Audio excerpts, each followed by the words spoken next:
Hey guys, welcome back to Ashley's Chronic Life. I have a guest today. Normally on this channel, I just do vlogs of my daily life living with multiple chronic illnesses. But today I have my cousin, Hi. Jillian.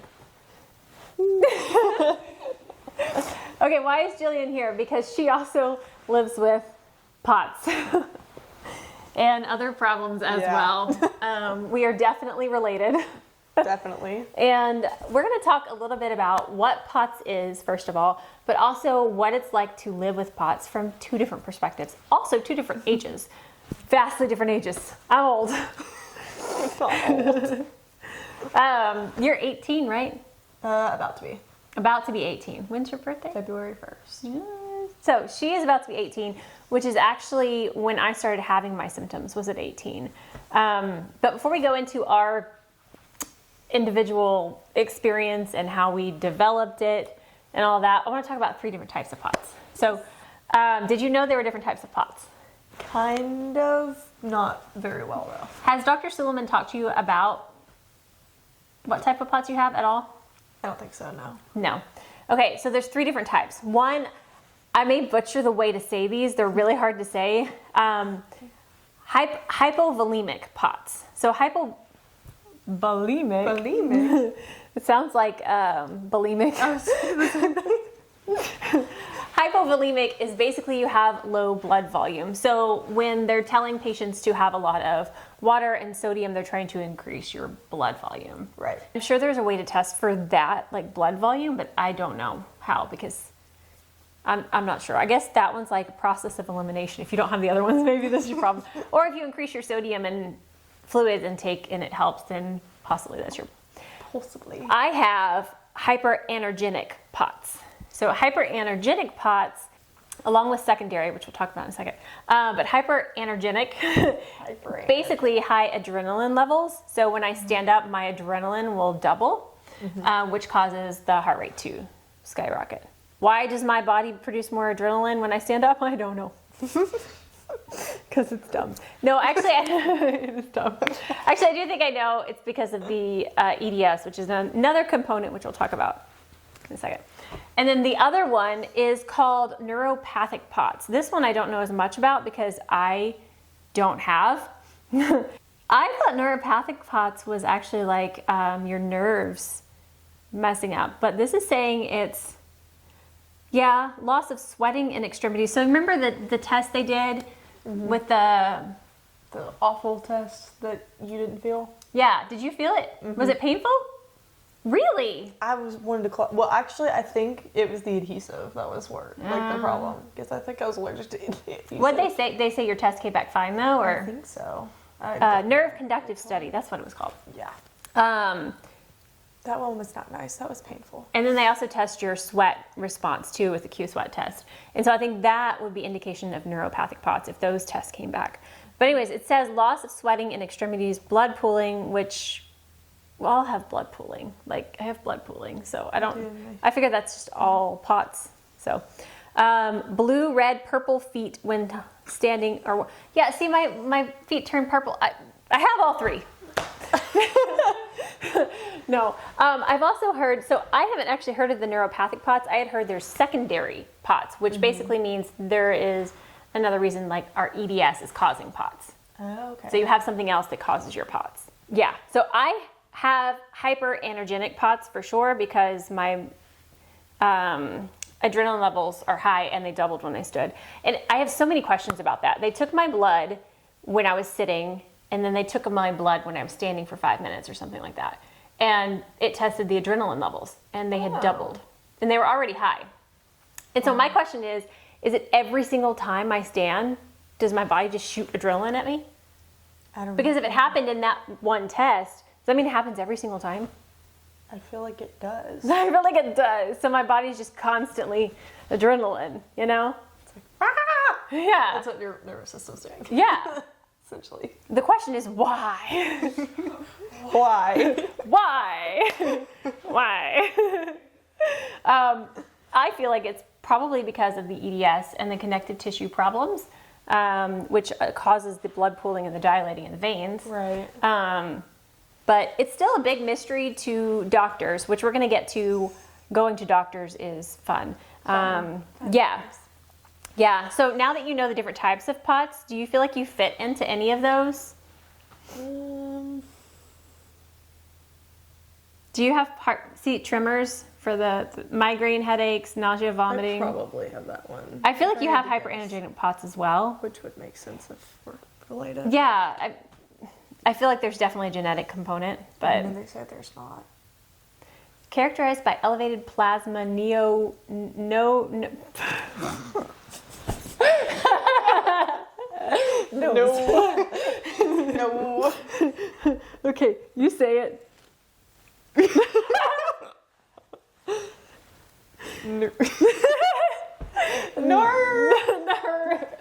Norepinephrine. I can't say that. It's a difficult word. Neuronephrine. It's not neo though. It's no. Nope. Basically, epinephrine, adrenaline. That's what I was trying to say. Rise in systolic blood pressure when standing. Does your blood pressure ever go up when you stand? Honestly, I have no idea. Oh, okay. Probably. Okay. Maybe. Maybe she doesn't know. She's a little bit newer to this. I've had it for 18 years, but we did kind of get it the same way though.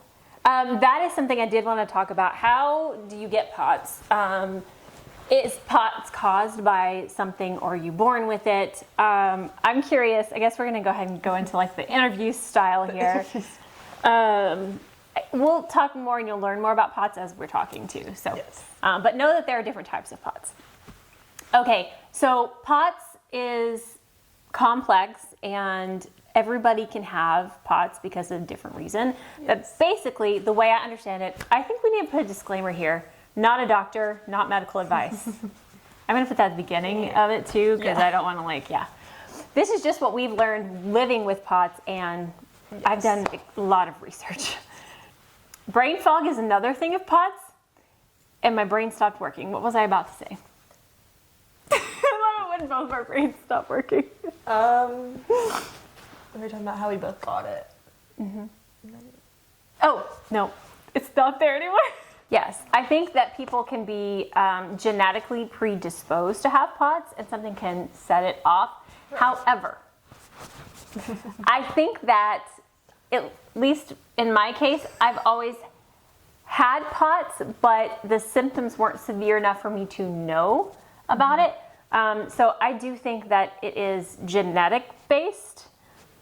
Also because I have a little sister who I believe she has POTS as well. She has a lot of the same things, and I'm hoping hers does not flare up and get as bad as mine. Huh? We're potheads. Yes, we are. But yeah, so I think there is a definite genetic component there. But when did you first, what triggered it flaring up, I guess, or? I think mine started around 7th grade, so that's I think that's 14? 13, 14. Around that age, I started to notice, or I guess I didn't know at the time that that's what my symptoms were. But around 8th grade is when everything kind of hit me in the head. Yeah. But I also had heat exhaustion, which caused it, I think. That's when everything really started to happen. Yeah. So we discovered last time we were talking, both of our POTS were flared or triggered or whatever by heat exhaustion. I think I had a heat stroke, heat exhaustion, something like that, lifeguarding. And I was talking to her and she was like, oh, that's how mine started. So there's definitely things that can trigger it getting bad or being a thing. Viruses are a common thing. A lot of people got it from COVID. So there's a huge surge of people with POTS now because of COVID. People can get it from mono. Different things that your body goes through can throw it out of whack. Traumatic experiences tend to cause the symptoms to be either if they were dormant in your body before and then accelerate them, or you just start having them. I'm curious, what were your first symptoms that you very first started noticing? I've always had the feeling anytime I stand up that I'm gonna fall over, because I'll get black spotty sensations when I stand up. Yeah. Kylie's been witness to me literally hitting my head on the doorknob 3 different times. literally just standing up, woo, falling. Yes, I went to help her up, and instead of standing up, she just kept going. And hit the door. It's a fun time, but the sensation of like feeling like I'm going to pass out constantly. And then I actually also have another side effect that actually tends to go with POTS, and I guess it's technically Tourette's, but it also loops in with that. And I've had those since I've actually had those for longer than I think I knew. But they started to get worse when I got into high school. So like my freshman year of high school, when I get really stressed, my response is for my body to start like tweaking out essentially. So it's just like woo. But I've always had like a shiver, and then it'd be like, oh, cold chill. Like that's just how I would cover it up. But I think subconsciously that was just me covering up the other symptoms of like things that went with my POTS. Yeah, which was interesting when you went to see. We both see the same doctor in Dallas. He's a POTS specialist. And when she went to see him, she was talking about her tics, I guess. Yeah, tics, Tourette's. He's like, that's actually a POTS thing. So didn't know that until then. But there's a lot of things that can go hand in hand with POTS. There's a lot of things that can cause POTS, which kind of brings me into, I guess I'll talk about my symptoms in a second, but that brings me into EDS, which we're both going through genetic testing right now, which is a roller coaster of frustration in and of itself. Yeah. Just doctors in general can be difficult, especially when you have something that's not very well researched and very well known in the general doctor, right? You know. But anyways, EDS is a connective tissue disorder, and basically hey, you want to show your elbows? Show it off. Well, we're hypermobile. We'll see if we can. Let's see if we can. Here we go. This should be the thumbnail. Or, yeah. Well, actually, can I show that good? There. Anyway, we are both hypermobile. My elbows go back, but not like hers. And my knees don't. Yeah, I have hypermobile knees. She has a 9 out of 9 on the Baden scale. Did she take one away from you? Yeah, I think there was one that I didn't have. You didn't have I couldn't touch the ground, which is so with strange. My hands. I can do it if my feet are spread apart, but I can't do it if my legs are together. But we're both hypermobile, and we're being tested currently for what exactly it is. But I suspect that we both have hypermobile EDS.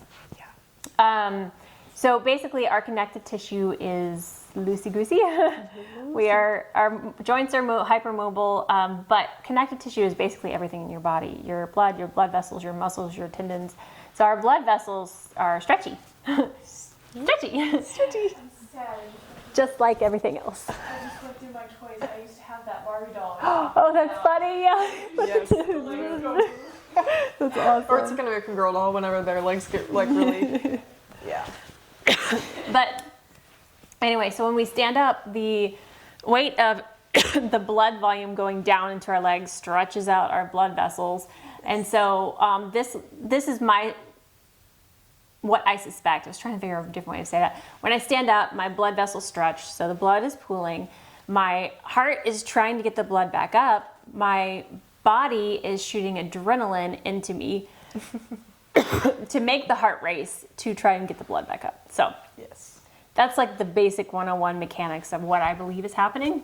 Yes. But anyway, so we basically have what is called secondary POTS. From what I understand, it's caused by EDS. Right. Yeah.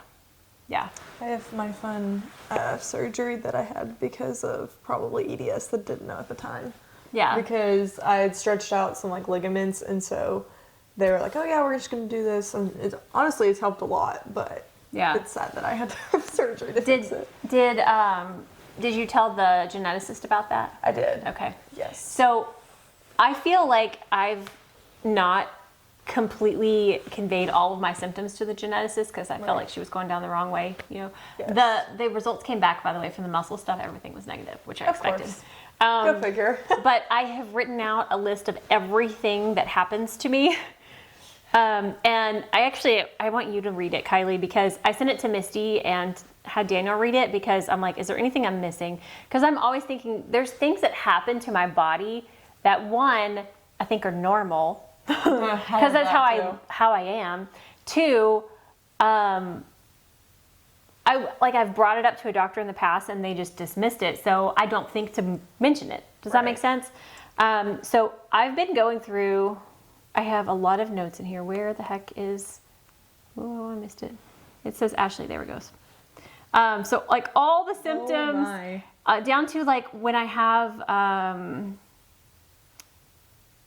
the blood vessel in my foot and in my hands will just like start expanding and then explode, and like I'll have a huge bruise. Just everything like that. Every time I think of something, I've been writing it down. So hopefully I can send this to her. And a lot of similar ones. I don't really get nauseous that I know of. Ugh, I'm always nauseous. Well, I say that only like certain times when I'm like eating. It's the only Is your spine hypermobile? Like, can you bend back a lot? I don't know. I've never tried. I don't know. Well, I used to be able to, like, when I was little, I could, like, lay flat and then bring my feet up and touch my head. Yeah, and I would do that, and my feet would go, like, and hook under my chin. Yeah, see, I couldn't do that far, but I could touch even my touching your eyebrows. head is, even that's pretty hypermobile. But yeah, I put that on the list because that is extreme. It's like I wish I had a picture of it. I didn't thing. I didn't like pictures of myself when I was younger, so I don't have many. But I wish I had a picture of that because I can't do it anymore. I could probably try, but it would really hurt my head. When I bend back now, like shooting pain goes up into my head. So, but anyway, we both suspect we have hypermobile EDS, and I think that causes a lot of the other problems in our lives. So there's a trifecta, which we both have. She's not diagnosed with MCAS, but I think she should be. But the trifecta is POTS, EDS, and MCAS. And I don't know, it's like a chicken or egg situation. Which one causes the other? It's an analogy. Do what? Chicken or egg. Which one came first? You've never heard that? No, I've heard that. I would assume the chicken comes first. Same! But like, is the POTS causing other things, or is the EDS causing these things, or is the MCAS causing the EDS and the POTS? Because I've also heard MCAS can trigger EDS. Yes. So there are three things, and I don't know what causes what, but they oftentimes are all together. So maybe we should just rename it as something new that it's all of it. Umbrella term. Yes. I feel like we're the math equation meme where it's like all over the place. We're so complicated. So back to POTS, because the video was mainly about POTS, what it's like living with POTS. I want to know on a daily basis, how does it impact your life? What does it look like living with POTS? For me, I have a lot of problems with like the athletic side of it now. Like I used to be like super athletic and could do a lot of things and played all the sports you could possibly imagine. But now I can't play all those because the athletic decline I've had since then. Like I can't go even like running anymore because like my heart will shoot up so high that like I'm gonna like literally pass out. Because I mean I think the highest mine's literally got is like 200. Just like running in athletics and stuff like that. So that's when I was like, oh shoot, I can't do that anymore. So I guess it makes it really hard to know like what I really can do anymore. So that's been difficult to figure out like what is the best way to go about like if I want to do like workouts or anything like that anymore. So that's been definitely a hard thing to deal with in the regular day basis. I also struggle really badly with like the heat, especially in Texas. It's my worst nightmare. I've never liked the heat to begin with, but it's been a lot worse now since being diagnosed or since my symptoms have progressed. They've shown themselves. Yeah, they're like, woo, I'm here.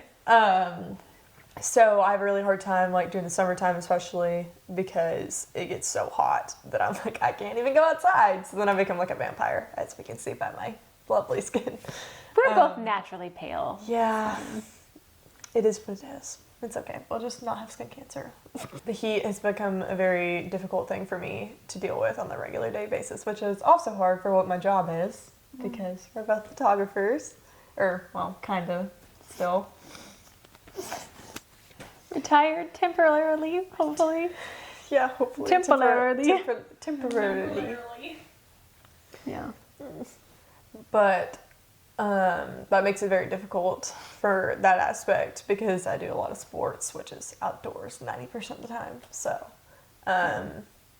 trying to manage my job and also POTS at the same time and making sure I'm not going to pass out on a photo shoot randomly.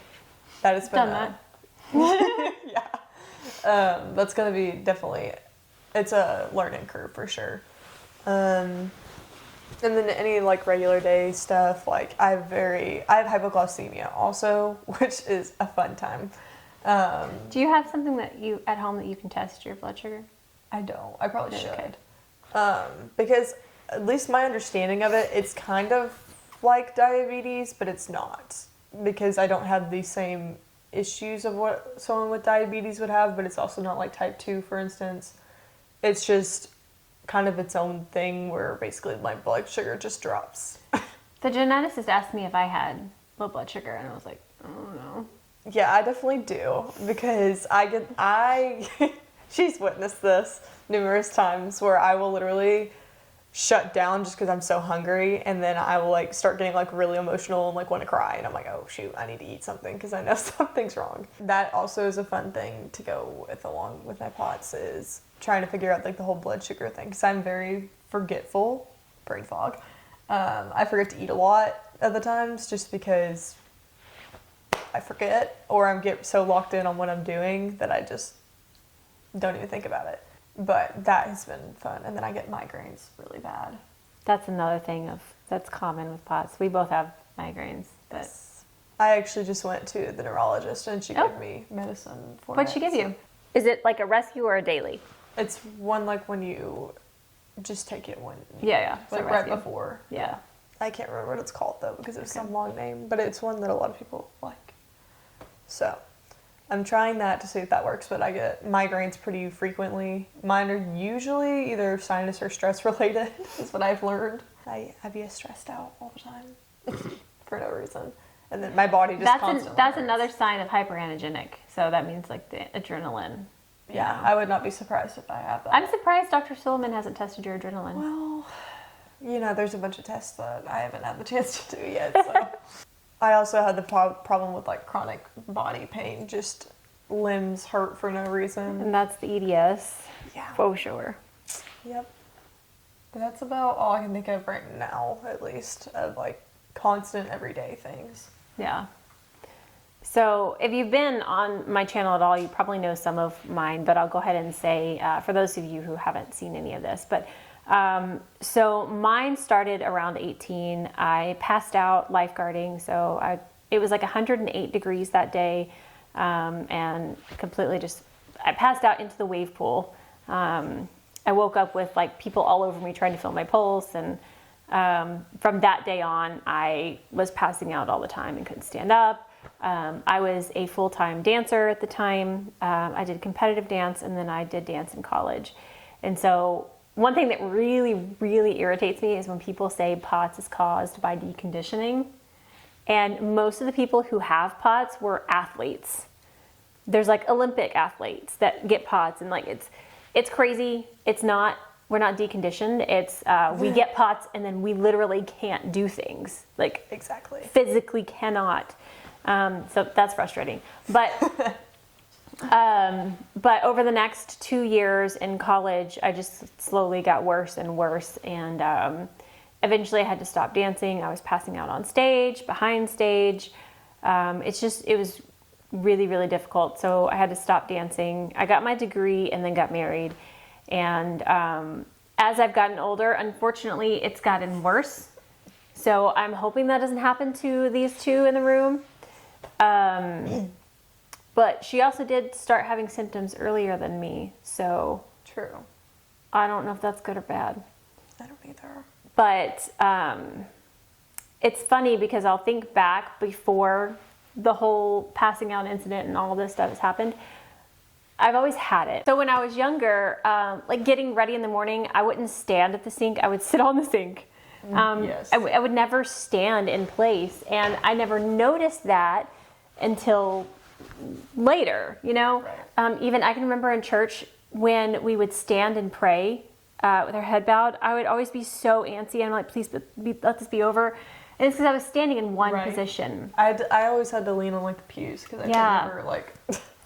Yeah, and you don't realize how much your body just automatically does things to counteract. So like with fidget, you move your legs, you lean a lot. I've noticed Kylie leaning a lot. I'm like, that's a POTS thing. Yes. And it's interesting because Instagram and TikTok and all that, all these people with POTS are finally able to share their experience like we're doing today. Yes. So like I will see somebody else or like this, I do this because of POTS, and I'm like, I never realized I did that. I never realized like that is, Yes. So a lot of things that we just live with, we think are normal because it's just our normal. But yeah, so I think I've always had POTS. It just didn't rear its ugly head until I passed out that first time. There's something that triggered it. And unfortunately, it's just gotten worse and worse to the point where at the beginning of last year, it's a new year, it's so weird. That's crazy. Beginning of last year, I was not able to even lift my head up off the couch without passing out. I lift my head up and then immediately back down. So I spent months just laying, could not do a thing. So POTS also does this a lot of times. Like you can have times where you're doing a little bit better and then it can crash again. Yes. So it's an interesting ride for sure. I'm trying to think of what other symptoms or what other things happen to me. Let me actually look at my symptoms log because I'm curious if any of these. So I'm going to actually read these out. Dizziness. Obviously. Tunnel vision. Yes. Chest pain. Do you have chest pain? I do. Can you explain your chest pain? Because this is the most frustrating part for me about POTS is every person with POTS that I've ever seen online has chest pain, and no doctor has been able to explain it or know what it is. So, mine tends to be more like when I'm active or being really physical, doing something. Yes. I get really tight. So let's touch the mic. It's probably it's fun noises. Anyway, but it gets super tight, and then like I can feel it all the way back into my back. Like I feel like, what was that? Iron Man that has the thing in his. And it feels like it's just going like through me. That's funny. And mine typically, I think, can be caused by like asthma sometimes too, because I have athletic-induced asthma. So is that on my list? Because I have asthma too. Yeah, fun times on that one. I don't have this on my list. Thank you for reminding me. Yes, and I get that also like when I'm in higher altitude. Learn that the hard way. The fun way. Yeah, the fun way. But yeah, it gets very, like, my chest gets super tight, and I feel like I can't, like, move very well. Interesting. And then it, like, goes all the way into, like, almost my spine. So there are different types of chest pain. I believe I have two types of chest pain. So one that I've noticed online, because in POTS support groups, we talk a lot about chest pain and trying to figure out for ourselves, because doctors. That's all I'm going to say, doctors. One common thing that people say is costochondritis. Another one is slipped rib. So for people with EDS, their ribs get out of place and causes intense pain. I wouldn't be surprised if I had that. I do the chiropractor. I feel like, so I think I have slipped rib problems, but then there's also another one that is a big mystery. So I have, like, my ribs will go out of place in front and in back. And he has adjusted it. I feel the difference between that pain and then the pain when I'm having a high heart rate and stuff. Mm-hmm.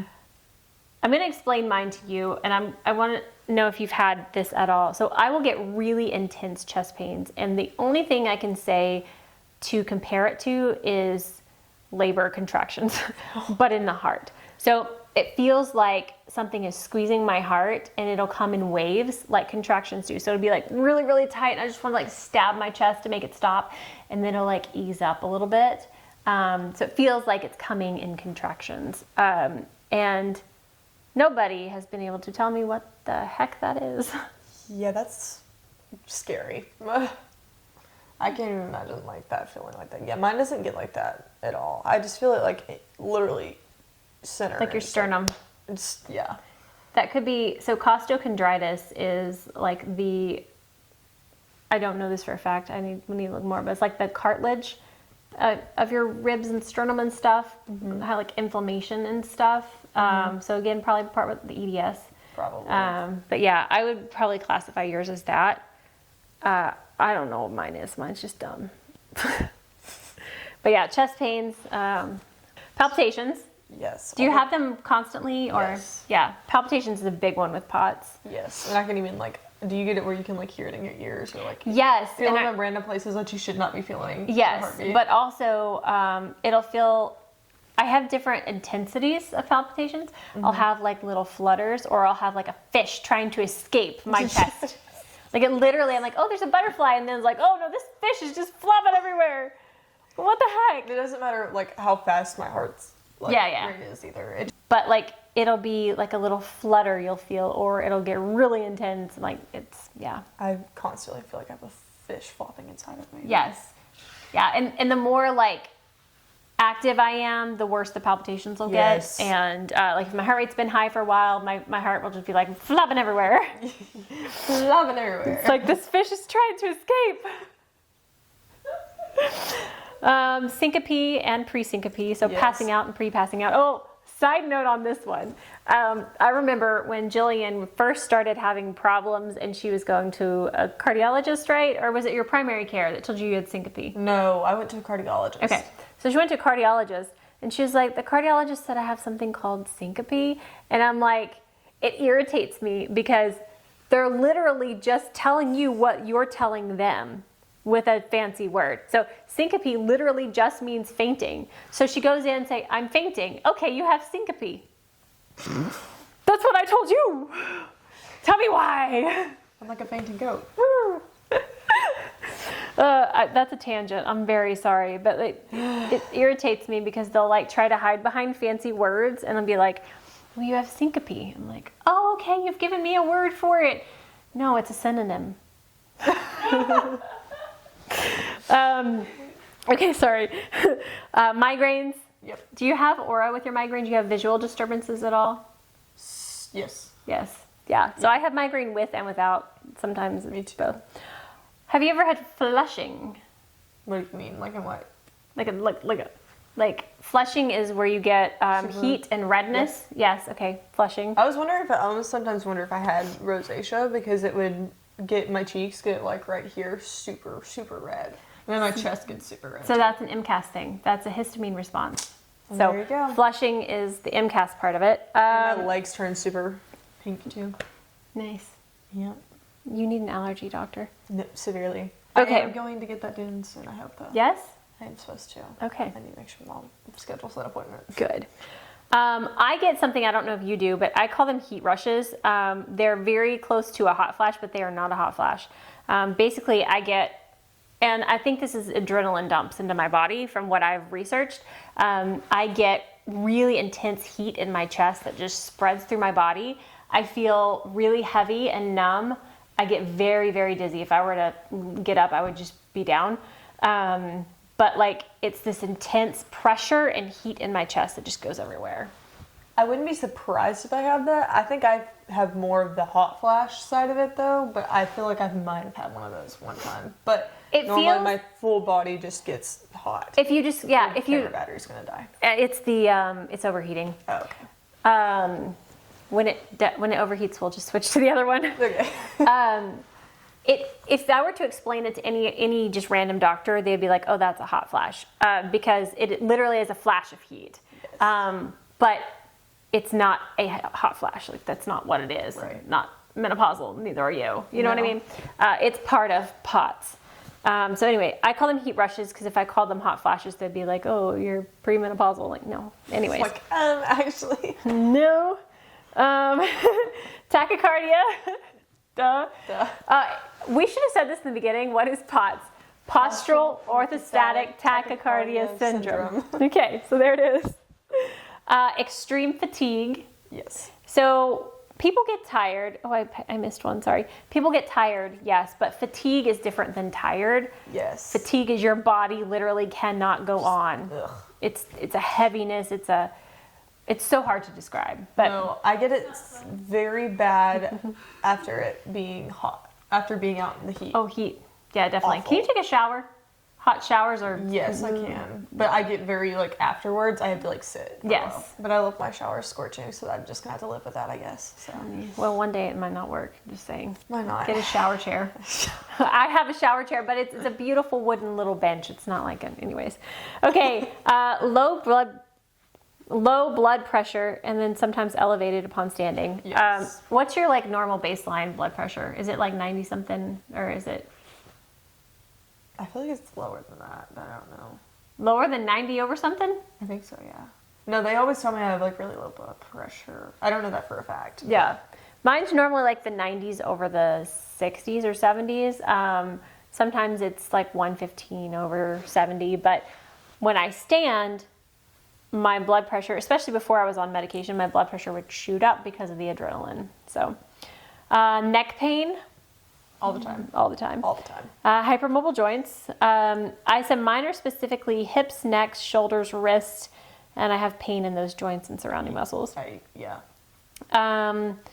Oh, and then my spine used to be very hypermobile.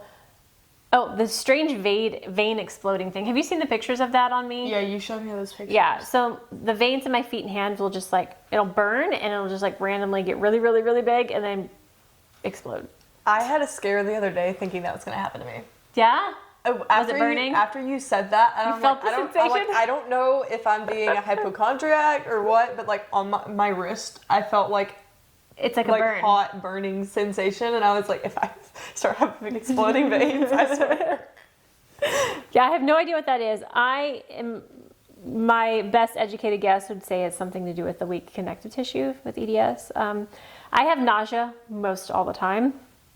I know you said you didn't. Not normally. The only time I get that is sometimes, like, if I've eaten sometimes or... So my migraines, I think, cause a lot of mine. I'm just always hurting so bad and I'm nauseous. Frequent subluxations, so ribs going out of place, hips, neck, different things like that. I can dislocate my shoulders, like, very easily. Yeah, that's nice. Yeah. That's I can do it just laying in bed. They'll just, like... Yeah, my collarbone. If I lay without a pillow in between like if I'm on my side, like my shoulders and stuff all collapse and my collarbone goes out. And when I push it back, it'll like pop. It's very nice. It's very nice. I bruise easily. Yes. Blood pooling. I have eczema. I don't have that. I don't think. I've never had any things that I know of. Gotcha. No rashes or itchy skin or. You would know if you have eczema. I don't think so. I lose my voice very easily and often. The other week was so bad. When I got back from New York, I don't know if it was everything coming back from New York, my voice was like gone. Yeah. So, but I also had allergic Did she tell you about that? I had allergic reaction on Christmas. No. Like at whatever time that was. It was like 1 a.m. or something because we stayed up. Well, I actually had been having an allergic reaction longer than that. Didn't realize it until... I do that too. I don't realize it. I was broken out all on my chest and I was thinking, well, maybe I was just... Because like sometimes like when I scratch my chest, I turn really red really easy. Yeah. And so I was like, maybe I just scratched my chest. Because I saw it kind of like... I should have known it. That's what it was. But I was like, it's fine. We ignore it. And then... Neck got really Yeah, it was like chest, neck, and like shoulders right here were all like red bumps. And I was like, oh, I just want to claw my face off. Like it was bad. Yeah. And my face was also broken out too. Yeah, she lost her voice the next day. Yeah. Yeah. I think a lot of mine is probably allergy related I think too, that's why. but I think EDS can play a part in the Which vocal cords. the ENT told me I needed a nose job and stuff like that because, yeah. Hey, I go to the ENT this week. Twins. Yeah. But he told me that I sound like I'm always sick on the phone. I was like, oh. And then not even every single time, or I've had 3 different people on the phone tell me, you sound sick. Are you okay? Aww. After he had said that, and like I've never had anyone ever tell me that until after that. And then Funny. had 3 It people. was funny because I was on the phone with Corbin and he was saying that we sound very similar over the phone. And she said that Jillian just sounds like me with a cold over the phone. So I constantly sound sick apparently. Yeah. But I have really bad allergies too. Severe. Yeah. Yeah. Asthma.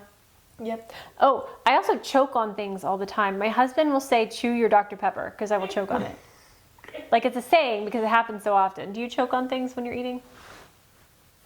Not that I'm aware of. I mean, I just choke on spit sometimes. Like I get too excited to talk and then Too excited to talk. Then there's also like the thoracic outlet, all that. So our POTS doctor has tests for like all kinds of things because there's a lot of things that can contribute to POTS.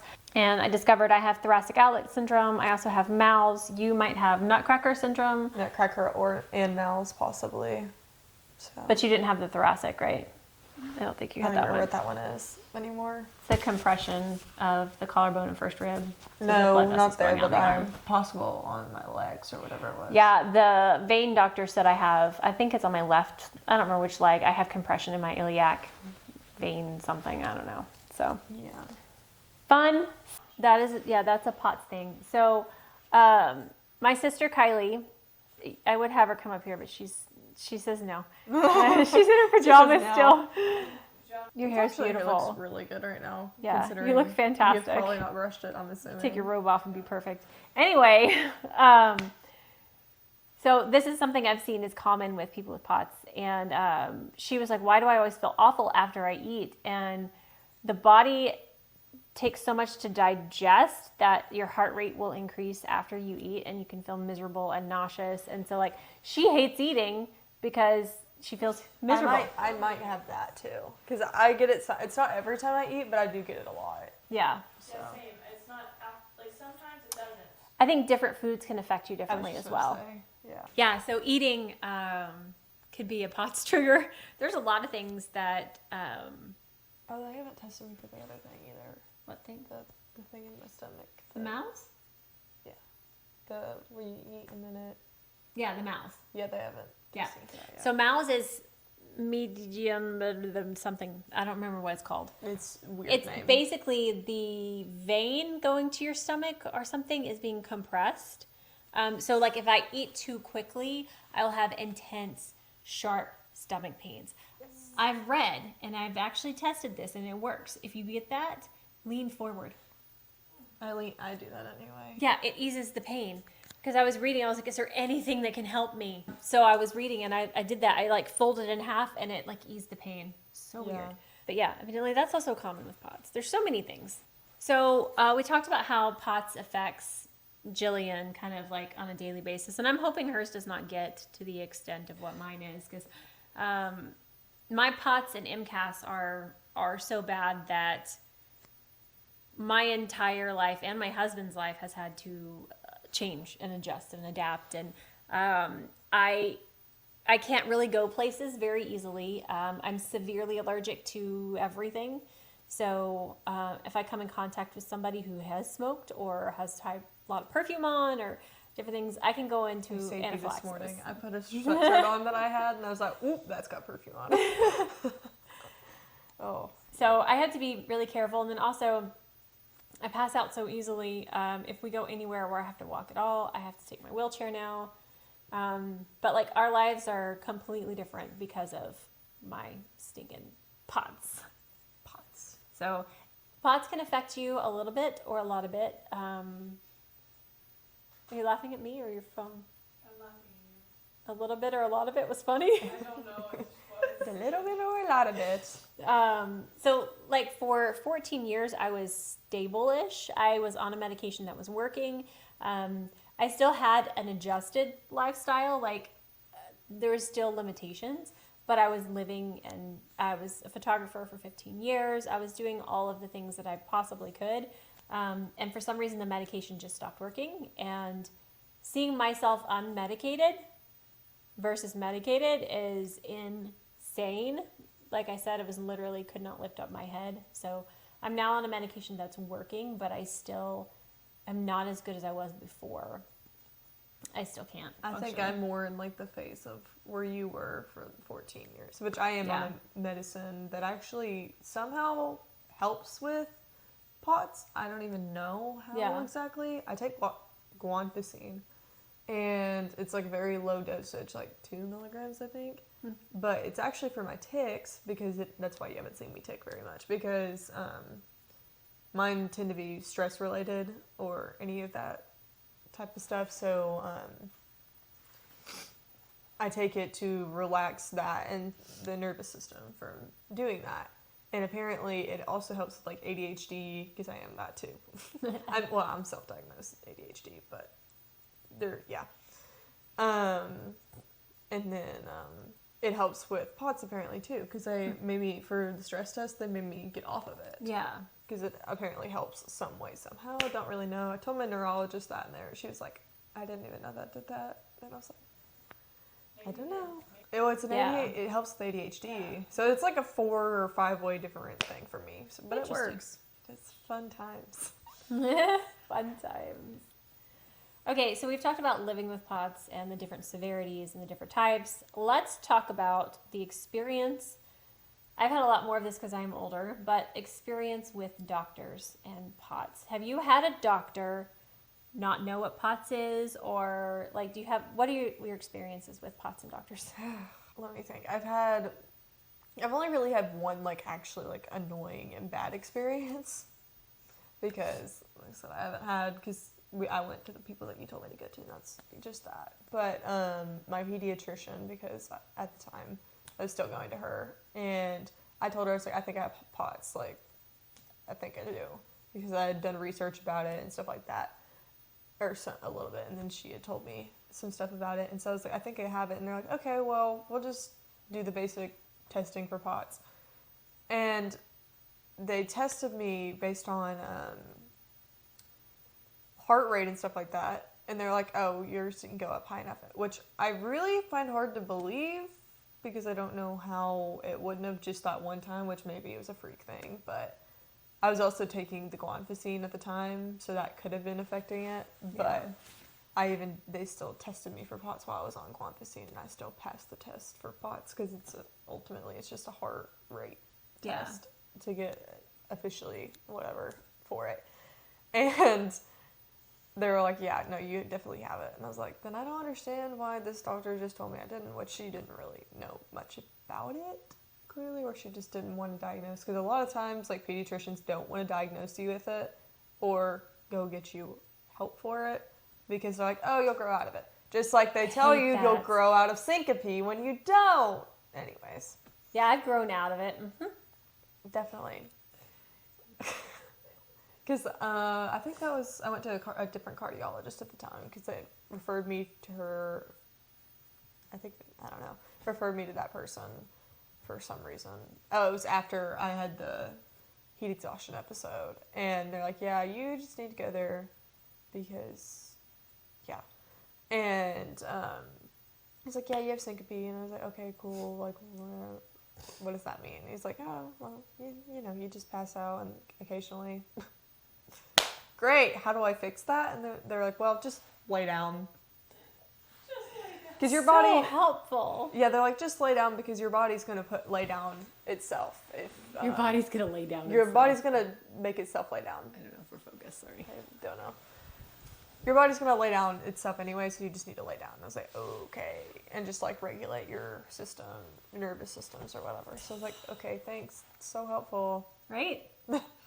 Yeah. But those are about the only, like, really bad experiences I've had. So I've had dozens of doctors at this point in my, 18 years of dealing with this. And I've come to realize that every doctor is going to know different things, and every doctor is going to diagnose differently. When it comes to something like POTS, there's evidently not a universal, like diabetes, you test, you're positive, you're that. Right. POTS is very, I'm not going to say subjective, but each doctor is going to do it differently. Right. And even like all the stuff I've read online with other people and what they did for testing and stuff. So I take everything a doctor says with a grain of salt, and I do my own research, because some of them don't know what they're talking about, even though they act like they do. It's really, really annoying. Yeah. But yeah, I mean, some people do the tilt table test, and that's like awful. Was yours awful too? Yeah. I've had 3 now, and I hate them. They're about to make me do another one, I think. Why? I don't remember the exact. Or no, they're making me do a stress test. Oh, I'm doing another stress test next week. I was supposed to do it this past week, and I didn't, because the way it worked out He wants to do a stress test like once a year, every 6 months or something, to see how you're improving on your treatment. So that's good, what. Actually. Yeah, about to do that. Anyway, but like the general diagnostic is the tilt table test, but there's a lot of doctors that don't like the tilt table test or say it's not accurate. Some do the poor man's standing test, so they'll take the blood pressure laying, sitting, standing, and if the heart rate jumps. That one's awful too. That's the one Yeah. that one doctor did, or my pediatrician did, and she's like, "Oh, that's fine." And I'm like, "Yeah, because you're not getting me when I'm standing up from laying down." I'm like, Yeah. Duh. But basically, the diagnostic criteria for POTS, which a lot of doctors don't even know, by the way, because I've seen so many people say, my doctor wouldn't diagnose me because my blood pressure didn't drop. That's not how you diagnose it. The diagnosis of POTS is an increase of 30 beats per more from laying to standing. So whether your blood pressure fluctuates or not, that's not a POTS thing. That's a separate thing. If your blood pressure drops, then you have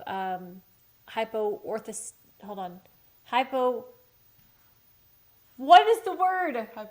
Orthostatic intolerance? I don't know. Orthostatic. What's the word for blood pressure? It's HOI. I don't know. Anyways, if your blood pressure drops, that's actually a separate thing from POTS. If your blood pressure increases, that's a separate thing. Like there's different. Right. POTS is characterized by an increase of 30 beats. What? She was looking at the door. 30 beats or more increase. It's that simple. But a lot of doctors complicate it and say, no, you don't have POTS because of this, or you don't have POTS because of that. They just don't like to diagnose it because they don't know what it is. Well, they also don't know what it is, but they don't know how to treat it. Yeah. I mean, there's not a standard treatment for POTS. And also, POTS is caused by so many different things that you have to, like, we go to a POTS specialist, and he does a ridiculous amount of tests, but he's trying to figure out what's causing your POTS. So if somebody has nerve problems, maybe their POTS is caused because they have nerve problems. If somebody has high adrenaline levels, maybe, so he does a lot of trial and error, and there's a lot of testing, and it's frustrating, but it's important as well. So a lot of doctors don't do that. But I think one of the worst experiences I've had with a medical professional, there's two. Okay, there's two. Okay, the first one I was going to say my hospital experience. I went in, actually had an ambulance come get me in my house. I could not move without passing out. I had pneumonia. I thought I had the flu. I was negative. They x-rayed me and I had pneumonia. But they wanted to make sure I could get up and walk before I left the hospital. And I told her, I'm like, I have POTS. I cannot, like when you're sick, it's so much worse. Yeah, no, so bad. I was like, if you want me to walk down this hall, I'm going to pass out before we get to the hall. Like, I can't. And there was 2 nurses in there, and they're like, oh, well, a lot of people say they have POTS. And they just dismissed it. And I'm like, excuse me? She's like, oh, everybody says that now. Like, it's a TikTok trend, and everybody says they have POTS. And I'm like, but I do have POTS. There are so many different types of POTS. I feel like 90% of people probably have it and just don't know it. Like, straight up. I know so many people that have like various different types of symptoms, but they're still under the umbrella of things that go with POTS. And I'm like, yeah, you probably have it. Yeah. Oh, I know like lupus and stuff like that is also similar, like the different types, because I know someone else that found out she had lupus, but had also similar things. Yeah, yeah. But the other worst was actually at a cardiologist's office. It's my cardiologist I had for years before I went to the POTS specialist. And it was the beginning of last year when I could not remain conscious. I went in with my mom, and so here's the car. We walked into an elevator, up the elevator, and into the waiting room. Like, not many steps. It was super quick. I get in there. I'm sitting in the chair. It's like this little rinky-dink chair, and I'm laying back in the chair going, just trying to breathe and stay conscious. And then they call my name. So I stand up and I get to the door where the nurse is calling me back, and then I just fall on the floor. I pass out in the floor in front, face down on the carpet in front of the nurse and my mom. And the nurse just looks at my mom and she goes, what happened? She's like, does this happen often? Like, what is she doing? Like, she didn't know what. Do you not know what passing out looks like? She left me on the floor. Mind you, my mom did too. I know, she didn't. It's like, what the heck? But She left me on the floor to go get a wheelchair, the nurse. I wake up face down on the carpet with my arms all like, and I'm like, Sorry, I'm imagining like the crime scene, like with the chalk. yeah, so I wake up, my face is in the carpet, which is bad because I'm allergic to dust and I'm MCAS and I could just have an anaphylactic reaction. But so I wake up and I'm like, so I roll my head to the side and they get me in the wheelchair and they wheel me back there. She's got me on the table doing the EKG and I'm like, do you not have any POTS patients? And she's like, no, not really. Like, this is a cardiologist office. You are a nurse. You should know to check on the person that falls in the ground. Anyway, that was the last time I went to that office and found the POTS specialist because the doctor just took me off the medication, which wasn't working anymore. And the last thing he said was, I'll have to talk to a colleague to see if there's anything else we can put you on. And I never heard from him again. So that was fun. Those were the two worst, I think, experiences. But it's ridiculous doctors don't. And I understand it's relatively new. It's newly researched. So it's not taught in medical school for a lot of these doctors, you know. But I feel like there should still be continuing education that they should all know. At least cardiologists, come on. Yeah. What my colleagues say about that. But like when I was diagnosed at 18, I was diagnosed with neurocardiogenic syncope, which I had POTS back then, but POTS was not a thing back then. So I was neurocardiogenic syncope. Ooh. Basically, they were saying I passed out, and I don't know why. But they put me on blood pressure medicine, which helped stabilize me. But yeah, it's a roller coaster in the medical system with POTS, and it can be extremely frustrating. I've seen so many stories online of people, like how doctors treat them, and then also how some family treat. Like I've had a lot of stories. I feel so bad for these women who like their husbands leave them because they are now ill. Like I read that and I'm just I'm so lucky. Yeah, You know? Seriously, that's what I'm terrified about now. Like finding someone is like, I can't believe that they leave just because they're. well, people even do it when like people have cancer. They do that too. It's And insane. I mean, it's difficult. Yes. I mean, at the beginning of the year, my husband had to help me bathe, help me walk to the bathroom, help everything. Like I could do nothing. And, but he still does it. Like he's my husband. He loves me. He's there, you know? So I feel very lucky that, I have him. So that's one thing that, especially like in my vlogs, I do talk about some of the hard stuff, but focusing on what is good in your life definitely helps get through a lot of these chronic problems, which are frustrating daily.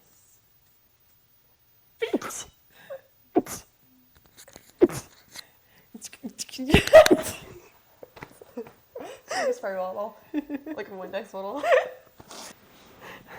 This should be like, this is what POTS does to you. You sit here and talk for a minute and you're exhausted. I'm just like, oh, I'm sleepy. I have the chronic sleepiness though, all the time. I'm exhausted. I'm nauseous. I'm head. Lights don't help too much, you know, with the head. Lights are awful for head. For head. Awful for head. That's good. Ugh. Oh, did you hear that pop? I did hear that pop. I don't know exactly what pop. that was. It was something probably- hip related. I can pop my knees. I will flex my feet and Me too, then yeah. bend my knees and they'll pop. Mine, I can literally point my toes in it. Yeah. Everything in me cracks. Can you pop? Oh, I already did it today. This one? Yeah. You can also funny. pop Yeah. these. Yeah. That's another EDS thing. And a lot of people do pop things, but EDS is very common to be poppy. Stop doing that yourself. It's bad for your neck. It just does. I know, but stop doing it. You're doing it. I want to, but I'm not going to. Let's tell you about the MRI. I had 2 MRIs ago. You're supposed to be very, very still, okay? And you've got earplugs and like, especially like doing it in your head, you know? Yeah. And it's just like, meh, meh, meh. It's really, really loud, and all these weird, like it's really. Anyways, Weird. Things are just running through your head. You know, you're thinking of all these things, and I'm like, be very still, be very still. And this image pops into my head of Marshall standing right next to me and she's the one making the MRI noises. So then I'm like, oh my gosh, don't laugh. So I'm just picturing Marshall going, meh, meh. And I'm like, oh my gosh, don't laugh. So now every single time I have an MRI, I'm like, okay, because now it's in my head. Yeah. And so I'm just like, okay. Something she would so do. Right? Oh, so now I'm like, okay, what do I think of? Okay, painting. I'm painting a flower. Like I just Happy trees. nice and still, and yeah, it's hilarious. I'm always like really stiff in an MRI because I'm like, don't move at all. So like yeah. all my muscles just tense up, and I'm just like, But then it makes you Don't want move to it move up. because then you're uncomfortable yet. yeah. So at the end of it, I'm just like, everything hurts. Migraine. Fun. All right, so I think that's gonna wrap up this video. It's kind of chaotic, and I mean, with 2 potheads and brain fog and fatigue, like who would expect anything else, right? If you have any questions about POTS and about like our symptoms or anything, let us know in the comments. If you want to see us talk about anything else, any specific topic, instead of this just like broad, let us know, because I do know where she lives. Yeah. I know where you live. But I think that's going to wrap it up for this video. Thank you so much for coming. It's her last day of holiday break before she goes back to school. Only a few more Miss Senior in high school. Yay. I'm gonna Yay. get out of this town. All right, guys, but we will see you next time. Bye. Are you still wanting to do photography? Yeah. That's the goal for sports. This is the question, and the elephant in the room. What if your POTS gets worse? She'll figure it out. She'll be on a wheelchair. I guess too. Roll me around. I know. That's what I'm worried about, but we're gonna make it work. Yeah. I mean, yours could possibly not get any worse. It's possible. Possibly. I really hope both of y'all don't get any worse. But like, I went to college for dance, and POTS knocked that out. Yeah. And then I did photography. POTS has knocked that out. I'm just useless now. No. There's days I just feel completely useless because I can't, like when I can't even help take care of my child. You know what I mean? Right. Like it's. I noticed you were uncomfortable.